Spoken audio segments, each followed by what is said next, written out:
नमस्कार। अरुणाचल समाचार में आपका स्वागत है। मैं हूं यारमता सिंह आंगू। आइए बुलेटिन में सबसे पहले देखते हैं मुख्य समाचार।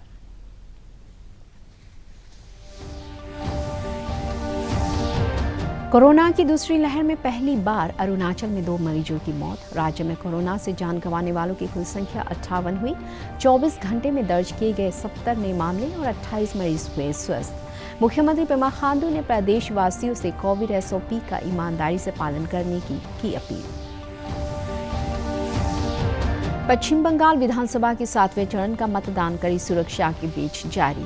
अब तक प्राप्त जानकारी के मुताबिक लगभग 75% दर्ज किया गया मतदान।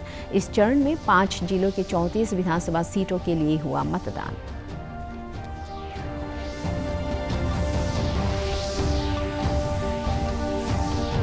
अपर सुबनसिरी जिले के दापोरिजो से चेतम अंचल के लिए एपीएसटी बस सेवा का शुभारंभ। आज़ादी के बाद सुदूर के चेतम अंचल के लिए पहली बार शुरू इस बस सेवा से 50 गांव के करीब 3000 लोगों को मिलेगा लाभ।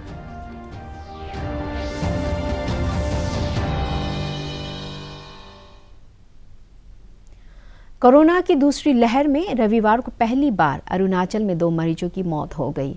राज्य में कोरोना से जान गंवाने वालों की कुल संख्या 58 हो गई है। राज्य स्वास्थ्य सेवा निदेशालय के अनुसार रविवार को कोविड के अलावा कई गंभीर बीमारियों से पीड़ित लोअर दिबांग वैली जिले की 82 वर्षीय और 56 वर्षीय महिलाओं की मौत हो गई। मुख्यमंत्री पेमा खांडू ने कोविड से लोअर दिबांग वैली जिले की 2 महिलाओं की मौत पर दुख व्यक्त करते हुए प्रदेश के लोगों से कोविड प्रोटोकॉल और सुरक्षा दिशा निर्देशों का पालन करने की अपील की है। इधर राज्य में पिछले 24 घंटे में कोविड के 70 नए मामले सामने आए और 28 रोगी स्वस्थ हुए। राज्य में कोरोना के सक्रिय मामलों की संख्या बढ़कर 581 हो गई है और रिकवरी दर घटकर 96.38% रह गई है। रविवार को राज्य भर में कोविड जांच के लिए 2365 सैंपल एकत्र किए गए। प्रदेश में दर्ज किए गए नए मामलों में लोअर दिबांग वैली जिले से 20, ईटानगर राजधानी क्षेत्र से 13, वेस्ट कामेंग से 12, पपुमपारी से 8, तवांग से 7, चांगलांग से 5, नामसाई से 2, अपर सुबनसिरी, पक्के केसांग और लोअर सियांग जिले से एक मामले शामिल है। जबकि रविवार को स्वस्थ हुए कोरोना रोगियों में ईटानगर राजधानी क्षेत्र से 14, वेस्ट कामेंग से 11, लोअर दिबांग वैली से 2 और लोहित जिले से 1 रोगी शामिल है। स्वास्थ्य निदेशालय से प्राप्त सूचना के मुताबिक ईटानगर के चिंपू में स्थित डेडिकेटेड कोविड हॉस्पिटल में 22, पापुमपारी जिले के dedicated Covid health centre Mitpur में 17, डेडिकेटेड कोविड अस्पताल पासीघाट में 34 और डिस्ट्रिक्ट कोविड हेल्थ सेंटर्स में 464 बेड उपलब्ध है। उधर कोविड की दूसरी लहर को देखते हुए राज्य के सभी विश्वविद्यालय, महाविद्यालय और पॉलिटेक्निक कॉलेज आगामी 1 मई से बंद रहेंगे। उप मुख्यमंत्री चाउना मेन ने आज आरके मिशन अस्पताल ईटानगर में कोविड वैक्सीन की दूसरी खुराक ली। इस अवसर पर राज्य के गृह मंत्री बामांग फेलिक्स ने कोविड टीके की पहली डोज ली। उप मुख्यमंत्री ने राज्य के लोगों से कोविड की दूसरी लहर में तेजी से बढ़ते मामलों को देखते हुए स्वास्थ्य विभाग के दिशा निर्देशों के अनुसार मास्क लगाने, सोशल डिस्टेंसिंग और सैनिटाइजेशन के नियमों का पालन करने की अपील की। श्री फेलिक्स ने प्रदेशवासियों से कोविड से सुरक्षा के लिए जल्द टीका लगवाने की अपील की।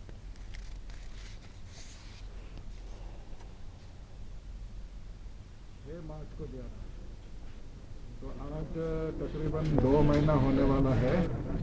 मैं आज सेकेंड डोज भी ले लिया कोविशील्ड का। ये अरुणाचल में अभी कोविशील्ड वैक्सीन का कोई कमियां होने नहीं देंगे हम। ऑक्सीजन का भी कोई कमियां होने नहीं देंगे सरकार की तरफ से। फाइनेंस की तरफ से जो भी हेल्थ डिपार्टमेंट को सपोर्ट देना है हम सपोर्ट देंगे। डॉक्टर्स का कहना है कि अभी तक गांव में कोविड नहीं ढुका है, लेकिन गांव में एक दफ़ा अगर कोविड ढुक जाता है तो तब हमारा मुश्किल आ जाएगा। तो इसीलिए अभी से हमारा जो चेक पोस्ट है उसको बचा के रखना है। जो भी एंट्री है उनको आर्टिफिशियल लेना होगा, सर्टिफिकेट दिखाना होगा, तभी एंट्री होगा। एंट्री पॉइंट में हमको रेस्ट्रिक्शन करना होगा। तो इसी SOP अगर मेंटेन करते रहेगा तो अरुणाचल बचेगा। पेमा खांडू सरकार ने ये डिसीजन लिया कि 18 ईयर्स से 44 ईयर्स तक का करीब 7 लाख पॉपुलेशन होता है हमारे प्रदेश का, तो उनको सारा जो उस एज ग्रुप का जो है फ्री वैक्सीन देने के लिए निर्णय लिया है।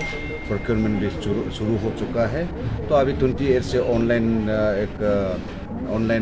ये रजिस्ट्रेशन होगा। तो मैं जितने भी यूथ से युवा है, जितने भी जो अरुणाचल के सबको रिक्वेस्ट करता हूँ कि अपना अपलोड करके ऑनलाइन में अप्लाई करके वो जो फैसिलिटी है, जो कोविड शील्ड है, उसको लेना है। तो मेरा ये रिक्वेस्ट है कि सब मिलके हम लोग लड़ना है, 1 to 1 हम लोग जितना we should bind together to achieve our target to make Arunachal a Covid free state. देश भर में अब तक 14 करोड़ 19 लाख से अधिक लोगों को कोविड का टीका लगाया जा चुका है।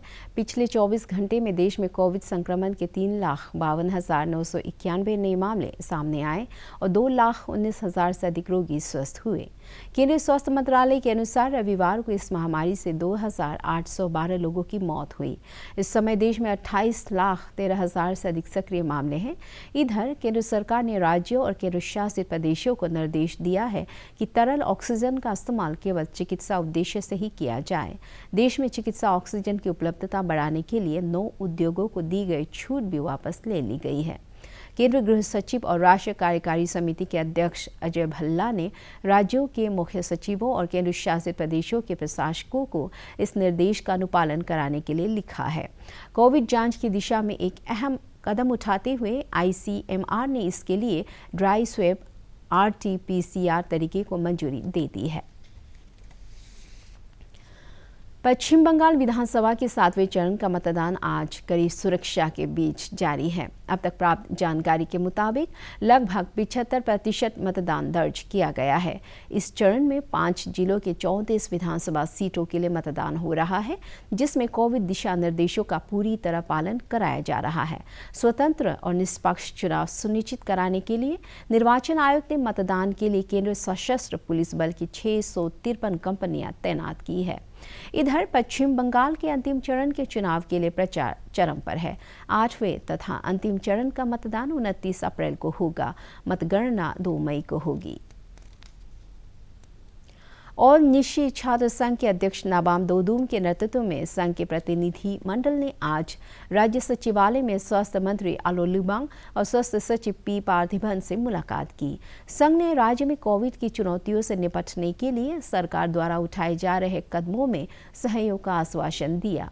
इस अवसर पर स्वास्थ्य मंत्री ने कहा कि सरकार इस महामारी पर नियंत्रण के लिए कोविड जांच और टीकाकरण पर जोर दे रही है। और निशी डिस्ट्रिक्ट में बात करेगा, ये लोग काम करेगा जो कोविड-19 को जो पेंडेमिक में हम लोग साथ देगा डिपार्टमेंट को, गवर्नमेंट को। इसलिए इन लोग काम करने के लिए क्या काम करना है बोल के इन लोग पास मांगने के लिए, इसलिए मैं इसको बहुत अच्छा लगा है। तो मैं इन लोग को ब्रीफ किया है। हमारा secretary health and family ward से भी हम मिले हैं और DMO कैपिटल से भी इन लोग को बात करने के लिए हम बोला है, क्योंकि इन लोग इस कोविड-19 को कैसे हम लोग कंट्रोल करेगा, इसमें सिर्फ कैपिटल। राज्य स्वास्थ्य सेवा निदेशालय के state surveillance officer doctor L Zampa ने कोविड की दूसरी लहर को देखते हुए लोगों से कोविड दिशा निर्देशों का ईमानदारी से पालन करने और जल्द टीकाकरण करवाने की अपील की है। उन्होंने कहा है कि राज्य के सभी जिलों में कोविड जांच, इलाज और टीकाकरण की स्वास्थ्य विभाग द्वारा सतत निगरानी की जा रही है। जो रिटर्न इलेक्शन के बाद वापस आ रहा है, जो जितना लेबर फोर्स है, हमारा ग्रेफ लोग वापस आ रहा है, तो इन लोग से हम लोग पकड़ रहा है, क्योंकि वो उन लोगों को वापस आते आते इन्फेक्शन लेके आ रहा है। और केवल वो भी नहीं, हम लोग अंदर में इन्फेक्शन आ चुका है। तो हम लोग को फ्लू क्लिनिक में जहाँ हॉस्पिटल में हम लोग फ्लू क्लिनिक रखा हुआ है, वहाँ में भी टेस्ट होते हुए, यहाँ में भी हम लोग अभी पाया जाता है पॉजिटिव केसेस। तो कोरोना का जो इन्फेक्शन अभी हुआ है, ये हमारा केवल हेल्थ डिपार्टमेंट से नहीं हो पाएगा। उसमें हम लोगों को बहुत ज़रूरी है पब्लिक सारे पब्लिक का हमको कोऑपरेशन चाहिए, सपोर्ट चाहिए, और उसमें अवेयरनेस को जो अभी जितना है सबके पास है। और जैसे गवर्नमेंट ने अभी हम लोग सरकार से इंस्ट्रक्शन SOP दिया गया है, वो पालन ठीक से करना है। ख़ास तौर है अभी जो सब लोगों को ये विनती है, रिक्वेस्ट है कि आप उन लोगों जितने लोग मास्क पहनने हैं, क्योंकि एम्फेसिस ये है कि 70% of infection is protected by the mask. तो मास्क यू कैन से ये is a second best vaccine, the best is the vaccine. And दूसरा है अभी हमारे साथ ही साथ ये हाइजीन प्रॉपर होना चाहिए, हाथ फ्रिक्वेंटली जितना सफा वॉश करने से और सैनिटाइज़र यूज़ करके। So hand sanitiser very very important, क्योंकि हाथ जहाँ जहाँ छूता है तो वायरस जहाँ जहाँ लग भी सकता है। और तीसरा जो है बहुत इंपॉर्टेंट कि अभी क्राउडिंग नहीं होना है जगह जगह में। अभी आदमी को ये भीड़ भाड़ नहीं अवॉइड करना है। तो हम लोग सरकार में एक अभी कदम लिया है कि जितना अभी फेस्टिवल है या मैरिज जो है उसमें क्राउड जो लिमिट और कर्फ्यू भी होगा रात में। अभी आदमी जो भीड़ भाड़ को प्रिवेंट करेंगे, तो हमारा पुलिस फोर्स लोग भी आदेश दिया है कि इन लोग ये सब मॉनिटर ठीक से करने के लिए। तो सोशल ये physical distancing also very very important. देश भर में गंभीर कोविड रोगियों के लिए अस्पतालों में मेडिकल ऑक्सीजन की बढ़ती मांग के मद्देनजर केंद्र और राज्य सरकार इसकी आपूर्ति सुनिश्चित करने के लिए आवश्यक कदम उठा रही है। लोहित के जिला चिकित्सा अधिकारी डॉक्टर CL मंचाई ने बताया कि जोनल अस्पताल तेजू में ऑक्सीजन रूम पूरी तरह तैयार है और इससे अस्पताल के सभी वार्डों में मेडिकल ऑक्सीजन की आपूर्ति की जाएगी। उन्होंने कहा कि जोनल अस्पताल तेजू से जिले के अन्य स्वास्थ्य केंद्रों की मेडिकल ऑक्सीजन की जरूरतों को भी पूरा किया जाएगा। के बारे में हमारे पास जो जोनल हॉस्पिटल तेजू में है, जो अभी हमारे रिसेंटली जो PSA ऑक्सीजन प्लांट इंस्टॉल किया गया है, वो जो है ऑलरेडी फंक्शनल है। और इससे पहले जो छोटा प्लांट था, वो मॉस बोलते हैं हम लोग, मॉस ऑक्सीजन प्लांट था, वो भी हम लोग के पास चालू है। फिलहाल हम लोग के पास PSA ऑक्सीजन प्लांट भी है, मॉस भी है। तो और जो कॉमन यूज़ में जो हमारे पास में जो यूज़ करने वाला है वो टाइप B है, जो आप लोग हॉस्पिटल में जो दिखाई देते हैं पेशेंट्स के बेड के सामने में जो ऑक्सीजन सिलेंडर है, वो टाइप B होता है। उनमें से हमारे पास में टोटल डिस्ट्रिक्ट में 78 है। और तो हमारे डिस्ट्रिक्ट में रिगार्डिंग ऑक्सीजन में कुछ कमी नहीं है।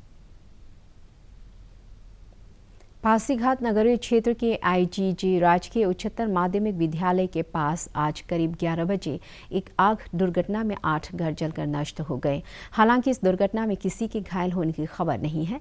घटना की सूचना मिलते ही राज्य अग्निशमन विभाग और एयरपोर्ट के अग्निशमन दल ने मौके पर पहुंचकर आग पर काबू पा लिया। दुर्घटना के कारणों का अभी तक पता नहीं चल पाया है।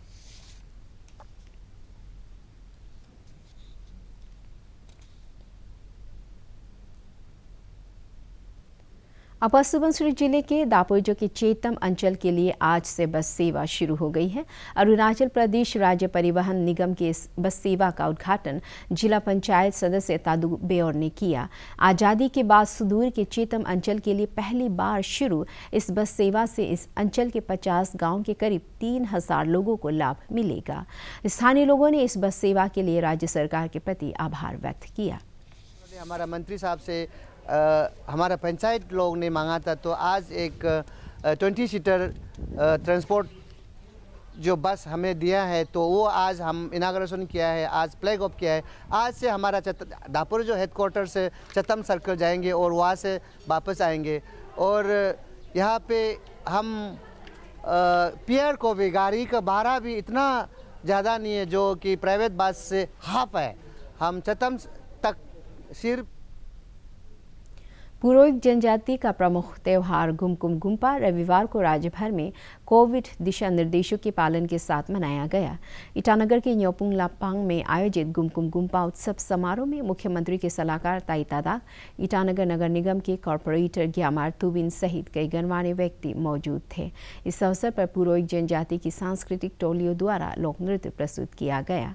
इस त्यौहार के तहत साहित्यिक, सांस्कृतिक, पारंपरिक खेल और ग्रुप डिस्कशन सहित कई प्रतियोगिताएं आयोजित की गई।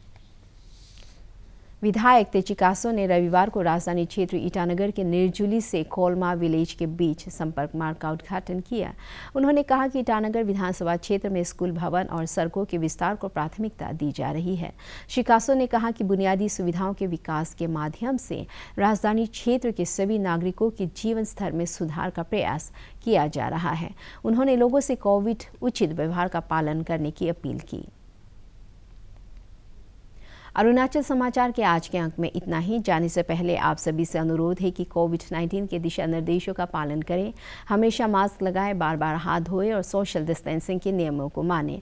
कोरोना महामारी से बचाव के लिए आपका वैक्सीन लगवाना भी जरूरी है। अगर आप वैक्सीन लगवाने के पात्र हैं तो जरूर लगवाएं। हम कल फिर हाजिर होंगे अरुणाचल और देश दुनिया की खबरों के साथ। चलते चलते आपको बता दें कि आप अरुणाचल समाचार हमारे YouTube channel DD news Arunachal पर भी देख सकते हैं। देखते रहिए अरुण प्रभा। नमस्कार।